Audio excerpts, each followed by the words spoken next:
folks. Welcome back to Bear Clan's Hiking Sedona podcast. Today is episode 7. What better thing to talk about in this episode than my 7-day, 77-mile hike, roughly about 7 years ago. What made me want to do 7 days, and how was I going to know it was going to end up being 77 miles? I had no idea. I did, however, know that I was looking to do a 7-day hike in Sedona. Now, leading up to that hike, what I had done was explored everything individually before I decided to connect all the dots. Meaning I would go up on certain mountains or certain canyons, and I would research where I could stay, where I could hike for the day, what were my water supply resources, and what kind of foods would I eat in the process. I wasn't going to camp anywhere unless I had already hiked it, or at least reasonably near where it was that I was going to be hiking. So I had to be very, very familiar with the terrain and the conditions for camping, and I had to have the right time of the year to do it. And of course, for me, the right time of the year for doing this was in late May. I started my entire journey at what is now Speedway, but everybody knew it as Giant Gas Station, right on 89A, just about a block away from the Dry Creek Road entrance. So with that start, I packed up with my water. I had plenty of trail mix. I had 2 gallons of water, and I had enough items to pack for a 7-day hike. The pack was probably somewhere around 55, 60 pounds. My first destination, I was making sure it was going to be Bear Mountain. So I had to walk Dry Creek Road all the way to Boynton Pass Road, and then took the trailhead at Bear Mountain, and I hiked to the summit. I found a beautiful spot up at the summit. It was headed towards the north, and it was kind of concealed with a lot of trees, and I knew it was a nice soft ground, and so it was a perfect place to hold up for the night. I did not have any open campfires, folks. I actually possess a very compact sterno-type fuel system, and it burns at a high level, and I can boil a cup of water in about 1 minute and 30 seconds. So all I did was make sure I wasn't going to be creating a hazard, and I just stayed within the boundaries of safe hiking. So after my Bear Mountain summit, the next day I actually hiked into Boynton Canyon from the top rim access. For the most part, I kind of snuck down into Fay Canyon, went around Fay Canyon and down into Boynton Canyon. And I ended up taking a nice little jaunt out to what I call is the Seven Canyons epicenter. It is not the golf course in Sedona, so don't think it's that area. But I ended up in the far back section at the end of Boynton Canyon itself. And I decided that camping there was a great idea. From that, after I woke up in the next morning, I decided to hike out and check out Rachel's Knoll. For a brief, I just went out there and just stood for a little bit, took it in, and then I headed back to the Chuck Wagon Trail and ended up heading towards Devil's Bridge. Once I went past Devil's Bridge, I decided I was going to go up to the Secret Canyon area, and I wanted to cross over the David Miller Trail and find myself trying to camp in the Bearsine Canyon Trail. And I did a nice overnight there, and I used my hammock to sleep in that night. It was a wide open face on it with a screen, and I was up high enough to where I wasn't too fearful of any critters. And it was a challenging way to get up there, especially towards the end of the day. The next morning came, and I decided that it was time to go up towards Sterling Pass. My next goal was that I was going to camp up on top of the Sterling Pass summit. And so I hiked up the Vultee Arch and then the summit of Sterling Pass, which at this point in time, it was pretty rugged and my legs were showing the wear and tear and my cardio was exceptional. But the hike going up Sterling Pass is pretty rugged and it's pretty steep. So it was a very slow going event. The switchbacks going up there are pretty impressive. So I found at the very top of the trail summit that there was this nice little rock formation on the left as you're coming up to Sterling Pass. And unfortunately, there was nowhere to put the stakes in for my tent. So I had to actually just set up my tent without anchoring it into the ground. But of course, with me being inside it, should have been enough to anchor it in case any situation arose. So I was pretty confident in my success for that.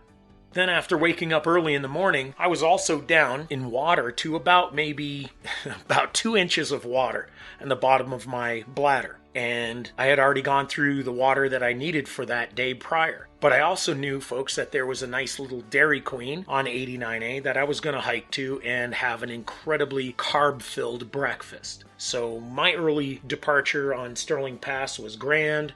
I knew I had just a little bit of water left, so I made it work to the bottom of Sterling Pass. I hiked all the way out onto the road, and of course at the time I was up, it was around 4 o'clock, so there wasn't any traffic on 89A. Pitch black though.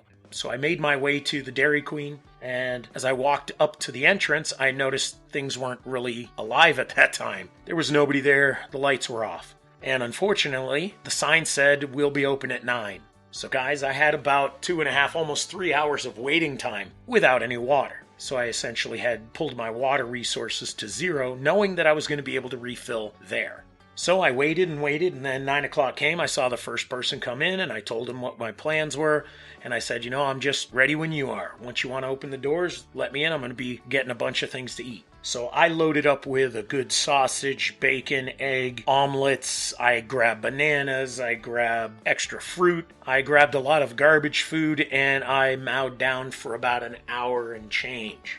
When I was thoroughly done, I had to use the restroom because I packed in more than I wanted to, so I had to pack out some extra. So I took the time to take care of that part of my business. And then my direction was to hike up Wilson North. My plan was to basically get to Wilson Mountain's Sedona Vista View and pitch my tent up there and sleep the night atop of Wilson. I made it up there with plenty of time. Wilson North, a short 3.5-mile hike to get up to the summit area anyway. It's still steep, so it was like coming down off of Sterling Pass and going back up another steep pass-like trail was pretty intense. But ultimately, making up and having a desire to succeed in this crazy expedition, I made sure that I was more than capable of getting up to the Sedona Vista View. Once I was there, I set up my tent maybe 100 yards away from where the trail ends, enough so that nobody would really see it if they were just casually hiking up Wilson. I didn't really want to be in sight of anybody. I wanted to just put my tent there and just kind of hide away, so I found a great place to tuck my tent in, next to a nice ponderosa pines and some great shrub oak coverage and everything. And a funny thing happened in the middle of the night as I was dead asleep. Could have been 2, 3 o'clock in the morning. I started hearing something rubbing up against the tent. At first I thought it was just a breeze of some sort, and I was, no big deal. I'll just ignore it and it'll go away. But it continued on, and then I started hearing a really loud noise. It was a snorting noise, and my first thought was, well, I think that's an elk. And so I waited a little bit, and then I slowly unzipped my flap on the tent and stuck my head out, and there was a tiny herd of elk. Just kind of meandering around me and just checking things out, making sure that I wasn't something they could munch on. So that was a really awesome wilderness moment. As usual, I woke up the next morning, somewhere around 4 a.m., 4:30. Packed up everything, got myself ready, and then I went over to the tourist area of Wilson Mountain's Vista View, or the Sedona Vista View, and I just kind of sat there and took everything in. I fired up my little sterno, made myself a little cup of instant coffee, and just sat there to watch the sunrise. At this point, I knew I was pretty much close to the finish of my journey, and all I had left was another night of camping and 2 days of hiking, so I was really excited about this process. My next journey, I decided that I was going to hike up Kasner Canyon to get up to the Sedona Vista, which is essentially, for some people that don't know, that's at the end of Schnebly Hill Road as you're going up towards Flagstaff. Now, Kasner Canyon means that from where I was going to have to either go all the way to Munn's Wagon Trail, or I was going to cross the creek. At this time of the year, when I did this hike, the creek was a little too high for me, and my boots and my condition of my feet was critical, so I chose the latter half and decided to make the long journey through Uptown. So I came down Wilson Trail and walked across Midgley Bridge and headed to Uptown. Then I took the 179 connected to Schnebly Road and went all the way up through Munn's Wagon Trail, connected up to merry-go-round, then took the trail off to the road, went through the gate, and continued up until the Vista View. Camped up there just about maybe 200 yards away from the parking area for the Vista View, and found a nice little tree that had some great overhanging areas and a nice quiet area away from everybody. The only problem was that up on top there's a lot more of the no-see-ums, and it apparently was a great night for me to get bit completely all over everywhere I could possibly get. In the time it took for me to get my tent up and get myself in the tent, I probably gathered around 100 or so no-see-um stings all over. Not a problem though, it wasn't going to deter me, just another one of those parts of the journey.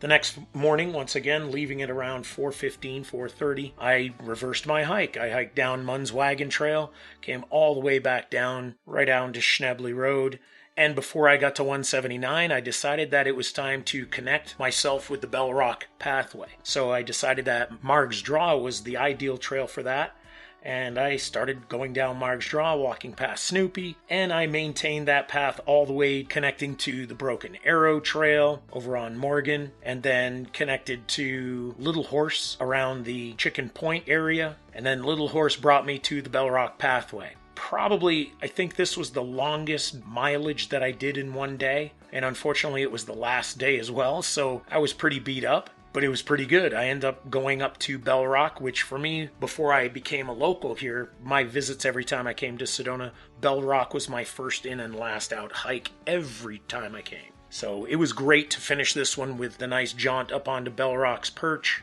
and to end my 7-day, 77-mile journey in Sedona.